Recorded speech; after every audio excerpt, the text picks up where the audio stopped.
The effect of that, if the person doesn't have that, they're going to put on weight. Okay? Because they are stressed. If a person doesn't understand or they are dealing with some stressful stuff in their life, they will not even do the exercise we're talking about. They will not even think about it. Now, they actually stop caring for themselves. For themselves, because the things they are dealing with that they're dealing with are too many and too disturbing to themselves. Have you noticed the favorite moment in your children's life when they start piling up their clothes in their room? And you say, hey, why aren't you sorting out your room? Mom, don't touch my stuff. They're in where I want them.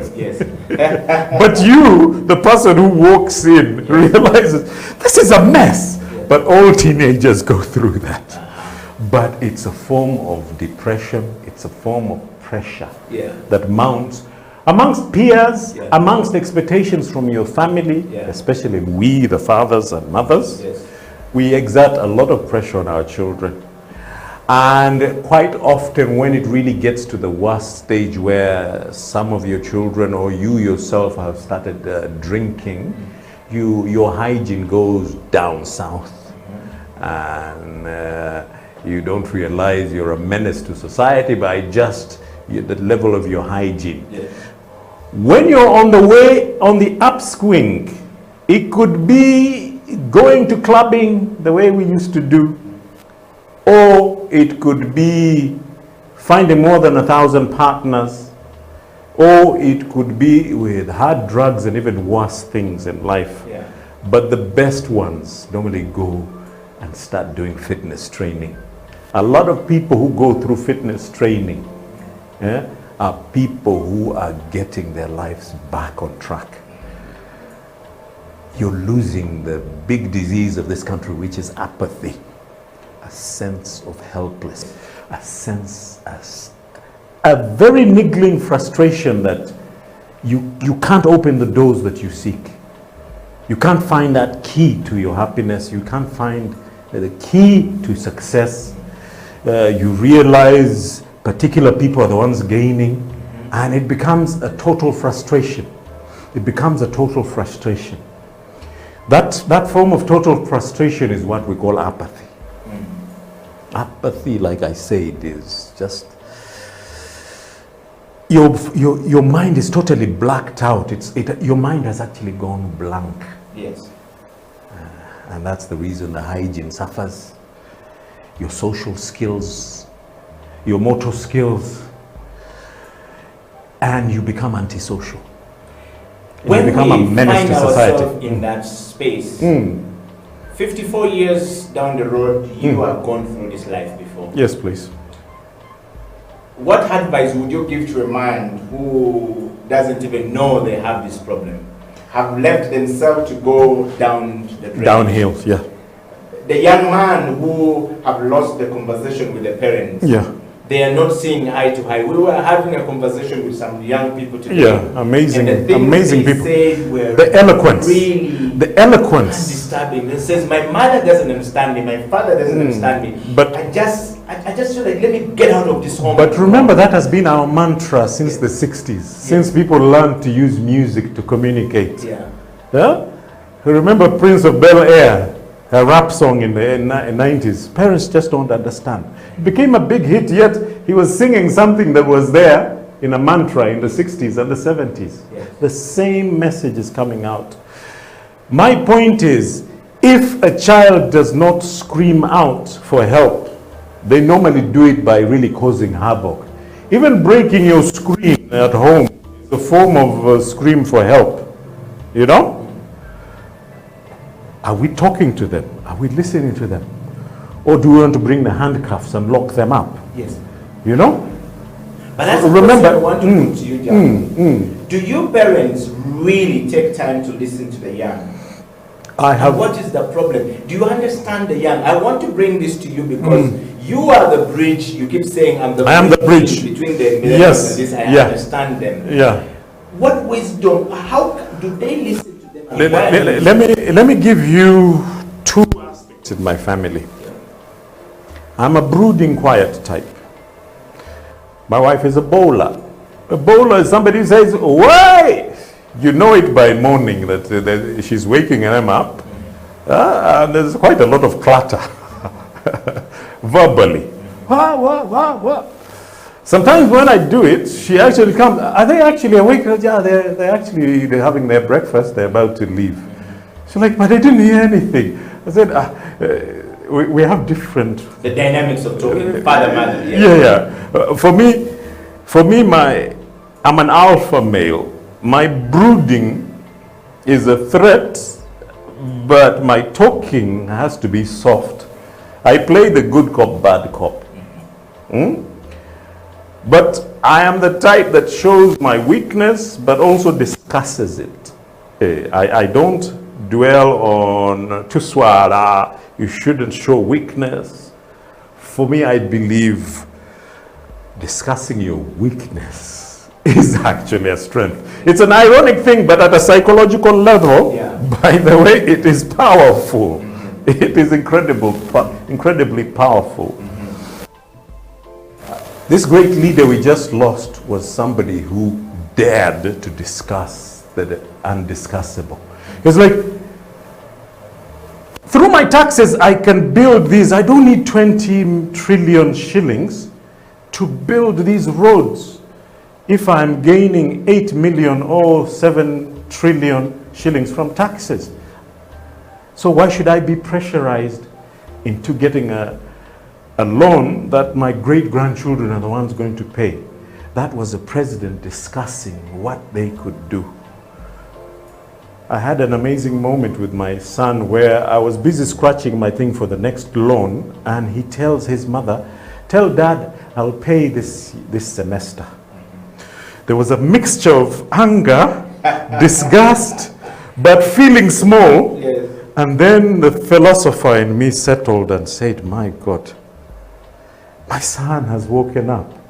My son has grown up. But it's still my responsibility to pay. But the child was able to discuss with the mother, and the mother comes and tells me, and he says, look, they are watching. Your children are watching. Yeah, let's pull up our socks. It shouldn't be a post-COVID issue. I was having a discussion with somebody who has had our expensive machines for so long, and he's not producing anything. Do you know what he's blaming? COVID. Yes. I'm like, oh, COVID gave us the opportunity to edit what we had filmed. If we filmed in 2019, COVID lockdown should have been the time you were editing everything. You had enough material to edit everything you ever filmed in the whole life. So hold it right there. I want to take you just back that moment you're out with your son. Yeah. And your mother. Yeah. Your wife. Yeah. Well, your mother in a way. Yeah, your wife, our wives become our mothers. They are. Mothers. Me, I don't call them women, I call them mothers. Yes. And Jaffa, you have had that discussion with your son. There are so many parents out there. Moments of truth. Moments of truth. Yes, moments. that moment of truth. Yeah. Who are in loggerhead, constant loggerhead with their children. Children saying, my mom don't understand me. My mother, father don't understand me. But your son, you said going to Chambogo. Yes, and he went and paid because he didn't have the money. Remember they did something to us crazy. We are supposed to pay, then they go through exams, and then you start paying for the last year. You see the pressure? Yes. Between paying for third term and exams, which is just within March, and paying the next semester. You didn't have the money. It's a hand-to-mouth situation. Yes, yes. Yeah? But you didn't have the money. That's the point. And That's the your moment son of had truth. to pay it. Yes, Have because you he's quarreled with your son because of that? Have you quarreled with your son? no. Yes. Remember, I'm a silent type. I'm a silent, strong type, and I was like, God, you're showing me something incredible. It's almost like a Saul and a David moment, if you're a biblical scripture person. It's like that shepherd is more capable than this soldier who became a king. God is showing that the next generation is finding means by which, wholesome means of survival. But his also comes from his unique talent. You know, a sports talent is a sports talent. If you're practically the center or center forward for the UPDF Tomahawks, it means God is giving him opportunities that I never had. But it's also opening my eyes to like, but you have all the opportunities in life. Why has it come to this? It could be part of the depression issue, the apathy, a false sense of entitlement, or a false sense of knowledge of what you can or cannot do. You know? That's what depression does. It sort of immerses you in a listlessness. Listlessness is, it's like you're floating. And you procrastinate over everything. You see the other talented cinematographer? He loves filming. For him, he loves the process of filming. And he's actually not an editor, but he cannot bring himself to say, I'm not an editor. You know? Jaffa, while you were talking there, I want to put this comment up. Everyone who is following on the show and online, Facebook Live, we're there. On House of Talent Uganda and on YouTube. Seek to reduce on depression normally is through the pleasure principle. You remember that song by Janet Jackson, Pleasure? Lubara, Pleasure. Yeah. It's pleasure. Pleasure is Lubara. Now, the pleasure principle can affect families. Coming back late at 4 in the morning. Yes. Fighting, joining gangs, being rebellious. You really have a very tough father or a tough mother. You know, sometimes it takes soft discussions to get through. A good example is my second born son. He's doing his exams. The last exams are on the 29th. He's a S4 candidate. But he was becoming rebellious because he was in the middle. And yet he was the most popular young man in the village on this hill called Mutu. But for us, we were worried every time he was out. He didn't come late, but he took his time until I was like, look, I expect you to be home by 9. 9 is good enough. But the tone with which you used to him, with me. How many parents say that? No, with me. With me. I'd rather the mother becomes the disciplinarian. For me, I'm the good cop. Rapport. Hey, he's tall enough to bash me into the wall. You know, we're a family of elephants. Yes. If your first son is probably 120 kilograms because he's approaching 7 foot, this 6'4" is basically his grandfather at the age of 17. Yes. But the camaraderie is the new thing. Okay. The new thing is the ability to give the person to speak their mind back to you without derogatory discussions, without undermining. Yes. Sometimes I hear arguments within families. You don't talk back to me. I'm your mother or I'm your father. Sometimes.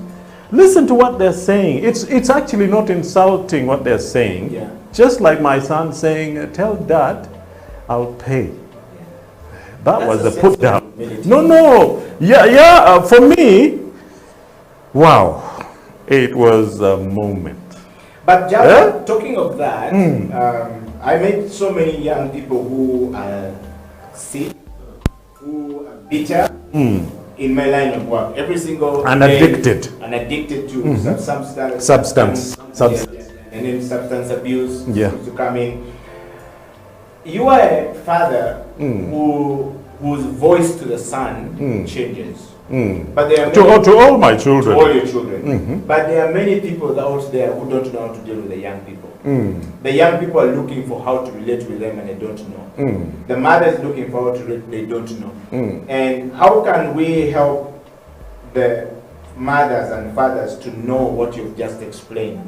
That if you don't do that, your son your daughter could be heading down south with mental disturbance, while for you think it's just being rebellious. Or fujo, what we call yes, or disturbing you, but actually there is something missing. You are not listening to that child. You're not the father you're supposed to be. And if you're not the father who's not supposed to be, because supposed of to be that happened, yes, who's supposed to be, but you're not.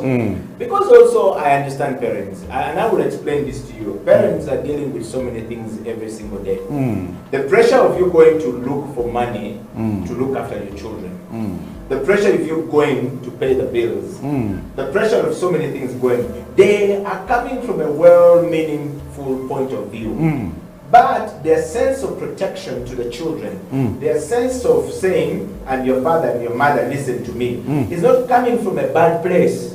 Yeah. It's coming from a good place, Yeah. but that good place is not being explained. Yeah. So I don't understand, because the way you're saying it to me and the moment which you're saying to me just doesn't relate. Let me put it this way. Yes. Remember last week's subject, a mistaken sense of entitlement.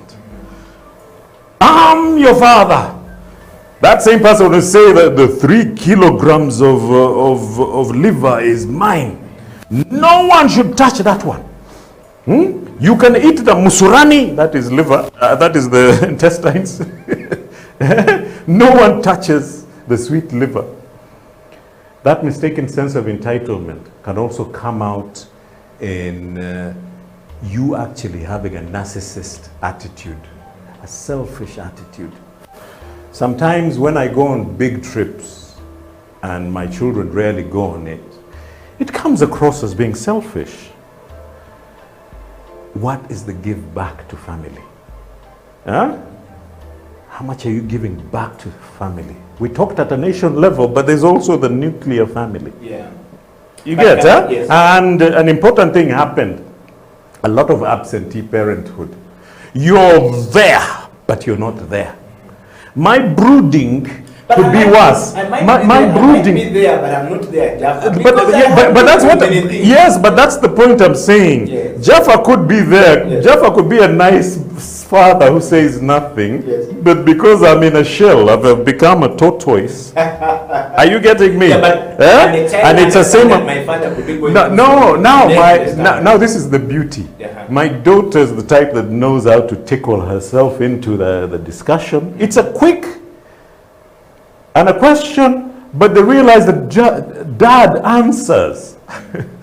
What I mean by that, my self-deprecation, my humility does not stop me from discussing with the wife. As I really accept this role change, and I'm passing the baton to you. So, no, you're just being selfish. You want to be served. You think you're a first son. But that's what you're doing. I'm talking about my giraffe, Yes. my beloved giraffe. Yeah. So you can almost say, you elephants, you love breaking down the trees and not realizing you're causing ecological damage to nature.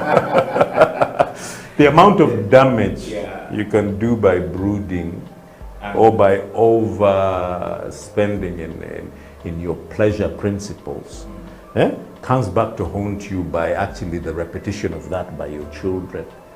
Wow. Children pick on it very quickly. The habits of the father becomes the habits of the children. My children love sitting in.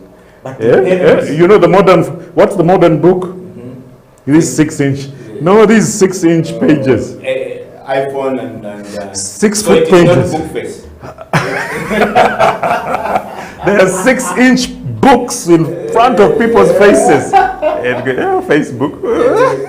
It's not book face, as we call it here. But the laughing here is we're talking about the smartphone. You are glued to your smartphone here. Yes. And you're not listening to your father, and you're not listening to your mother. Or you're not listening to your and no, you even hear the mother haranguing the children for being, why are you picking up on your dad's habits? Then you realize, hey, they picked it from somewhere.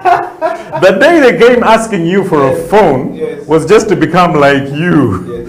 Wow. Wow. First My sister, But do parents understand what you're just saying? I'm saying everything. Or what the you child, just said? our children are sponges. They pick up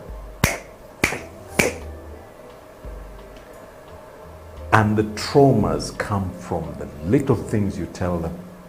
Sometimes when I hear a negative say to that middle child, I come, you know, mom is actually right, but look, try to be better than your brother. You remember those moments where I'm sitting and I'm realizing this man is not going to get first grade in primary 7. Yeah. Then you come with him and sit in front, you're watching the cars pass in Mutungo, then suddenly somebody passes with a big sack of charcoal, and you're like, you see that man? That will be you 15 years from now. In Koboko, deep in the village in Adibu. God forbid. God forbid. When I came out with good results, he said, go and tell your sister, and you're going to London. Wow. You see, sometimes it's rather than punishment, there should be some form of restricting what they're going to get and rewarding. You know, the reward factor and restriction from the reward, to me, is actually much more than the punitive way of doing things. Wow, ladies and gentlemen, you are hearing this coming from Jaffa and myself on the Elders Wisdom Circle. I think this has been the best show today. We're talking about the effect of mental illness. Yeah. And now we can reverse it to becoming mental wellness. And if we don't address that, it's going to affect us in our families. And if it affects you at the family level, it's going to take us and affect us at the nation level. Yes. Take, for example, the situation of a discussion going on in Parliament right now. Yes, please. You almost believe that half the people in Parliament are not thinking right. Yeah, because the background doesn't seem to be building on certain building block.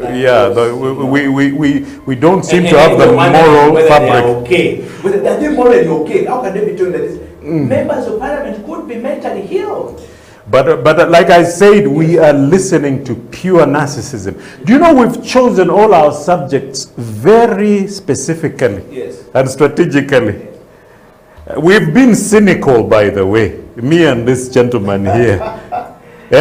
We had a tendency of discussing politics, parenthood. Wow. Our people you're talking about are job seekers instead of being a rich person who goes to Parliament to give back to society. By the way, that is actually the dictum of becoming an MP. Wow. You are a self-made person, and now you're giving back. The best people to become MPs would be our civil servants who have retired. And they do this experience transfer in Parliament. Wow.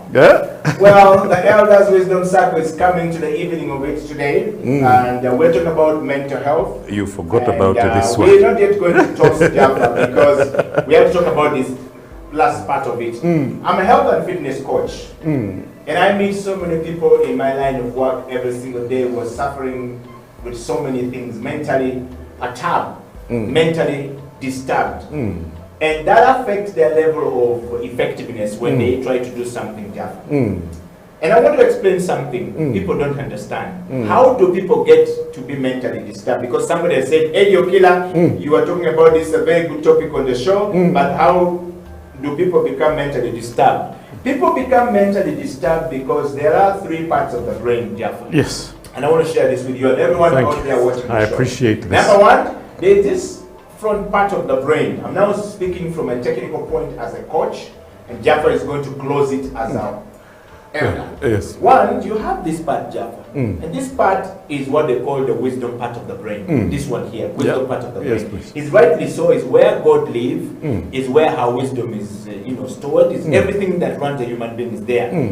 Now, there is a middle part of the brain, what we call the limbic system, or what we called where we find the emotional quality, or what pleasure. we call, pleasure. This part of the brain is responsible for processing pain, pleasure, and anxiety. That is emotion. Yes. Anxiety is emotion. Pain tells you that there's pain coming out to this, how do I deal with the pain? But also, it tells you, now I need to take a cup of coffee because I need to take some coffee. And you take a sip. But it doesn't tell you, and 1 and 2 and 3 enter. Oh, how much? Yes. 2 and 3 and 4 enter. No, it doesn't. It does it automatically. It does not regulate it. Now, there's a part that is always anxious for pleasure. What is it coming? What are they going to say on the show? How much? I've seen it. How much? Is it coming? I deserve more. I deserve more than this. Mistaken sense of entitlement. Yes, because the brain is overruling. But there's a back part of our brain here where the memory is stored. My God. Memory is stored. The hard drive. Where everything you've gone through in life is stored there. My God. Every good thing you have got in life is stored there. Every situation you've been through in life is stored there. Now, when we're training people, we don't train muscles from the body. The training is from the brain, then the body receives. Wow. We use electrolytes in the human beings, and we train them on how to respond to a specific stimuli so that the muscles can grow. Do you understand it? So mental illness that we're talking about, put that topic up there. Mental illness we're talking about there. It's not the wellness in families and its effect as we're talking about. It's a situation where a person is not exercising handle. Dad don't understand me. My father is always talking. He doesn't care. He doesn't care. Oh, he cares about himself. Yes. So he's looking for a caring thing from the father. He goes to smoke. Peer pressure. Yes. Companionship amongst friends. Goes to something. That's what we call it substance abuse. So if we're to reverse this, Jaffa, your parents have to be in a position to understand what we're saying. But I also was asking a young lady here and a young man, and they're saying, okay, your dad may not be able to understand you, which is the situation with you and your son. He understood that dad may not have the money, but being a man, he's going to pretend to me that he's going to look for money. But I know it's going to take long to get the money. As usual. No, it's like dad as usual. Me at tenterhooks up to the final end. Always that we call it brinkmanship. Brinkmanship parenting is wrong. It needs to be proactive. Yes. So how do we get ourselves out of that so that children don't get mad? Children understand. Frustrated. It's the word frustrated. Yes, too much protection also in the family causes this. Frustration. What wisdom do you leave us with today as the show comes to an end? The effect of mental illness in our families and how it affects the nation. What is the best wisdom from you, Jaffa, Remo, and me today? Look into the camera, give it to us. Discuss the issue with the family. We as Africans ostracize people who have given up on themselves, whether it is through alcohol, whether it is through drugs, or whether it is actually a real trauma that has actually paralyzed the capacity of an individual to fend for themselves. It has happened to a lot of family members, and we need the comfort of our fellow brothers and sisters to actually really show comfort to the person. Some time back, let me give an example of me. When I'd come back from London, I had a culture clash. I hated my surroundings, and I was feeling as though this is an AIDS-infested country. I spent a lot of time with my mosquito repellent. They used to think, is this some kind of perfume? I said, no, Anopheles will live. What's an Anopheles? Suddenly, an Anopheles mosquito will never touch me. You've noticed people who come back from London, whatever. They're ever with their mosquito. When they get that one sting and the red patch comes, particularly with our lighter skinned friends, they discuss that like it was the end of the world. Because they lived in the United States of the No, that negativity that we come with. I had an interesting moment of truth. Remember that time I told you the Jaffa, this powerful man crying in the rain?